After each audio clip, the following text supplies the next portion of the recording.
الناس افتكرت المنتج المصري اللي كان غايب عنها لسنوات. معانا الاستاذه اميمه. اهلا بيك يا استاذه اميمه. اهلا بيك يا استاذ صبري. طمنيني، قولي لي معرض اشتري المصري اللي نظمتوه يوم الجمعه الماضي في احدى القاعات بالتجمع الثالث، طمنيني عليه وقولي لي ايه الاخبار، وهل الهدف والاهداف الموضوعه من خلالكم لتنظيم هذا المعرض بهذا الشكل نجحت هذه الاهداف؟ الحقيقه اولا بشكر حضرتك على تواصلك معنا سواء قبل المعرض بالاهتمام بالمعرض وفكرته، وحاليا بالاهتمام ان حضرتك تتابع النتائج الخاصه بالمعرض. اتفضل. الفكره ببساطه كنا عايزين زي ما قلت لحضرتك المره اللي فاتت ان احنا نعرف الناس تاني بالمنتج المصري. نعم. او نذكر اللي هو نساه شويه. نعم. فكانت مشاركه معانا مجموعه من الشركات زي مثلا شركات الزيوت والصابون اللي هي معروفه. خلاص مش هنقول اسمائها تاني بقى.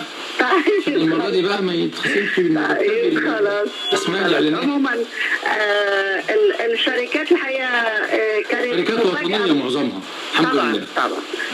كانت المفاجاه جيده جدا انه الناس الاقبال كان عامل ايه؟ اقبال عالي جدا وشديد، لدرجه انه هم بقوا يتصلوا بالمخازن بتاعتهم علشان يلحقوهم. معنى كده ان الكميات اللي من السلع اللي كانوا جايبينها معاهم خلصت وبعتوا ان هم يجيبوا كميات اخرى. بالظبط، وده كان شيء جيد الحقيقه وسعدنا جميعا. ما شاء الله. الناس كمان كانت مش مصدقه انه الاسعار كانت عامله ايه طيب؟ لا الاسعار جيده جدا مقارنه بالمستورد. مش هقول لحضرتك مقارنه كمان بالبعض والجوده الخاص. يعني هي شركات قطاع عام او لكن جودتها جيده الحمد لله. وحتى في زحمه حصل عليها تطوير. فكتر خيركم من خلال المعارض اللي هنا وهنا وهنا هنتذكر كل هذه المنتجات، وبالتالي لما نقارنها في السعر بالمستورد ونلاقيها ان هي ارخص كتير ونلاقيها ايضا ان هي في الجوده قريبه ان لم تكن اجود طبعا، فاكيد احنا هنرجع لها تاني. ده حقيقي. وحتى الاقبال الناس ادى مؤشرات للشركات دي ان هي مرغوب فيها. نعم. وان هي تتواصل تاني، وبالتالي احنا قررنا ان يكون المعرض ده بشكل يومين كل شهر. ما شاء الله. على ده بناء على طلب الناس عموما. نعم. يعني يوم ايه ان شاء الله الشهر الجاي هيكون المعرض؟ بالظبط ان شاء الله في اول اسبوع من كل شهر. اول اسبوع من كل شهر، وانتوا بتعلنوا بقى وبتتواصلوا مع الناس من خلال المواقع التواصل الاجتماعي اللي هم اهالي المنطقه عندكم في التجمع الثالث. بالظبط. تمام قوي. عظيم قوي.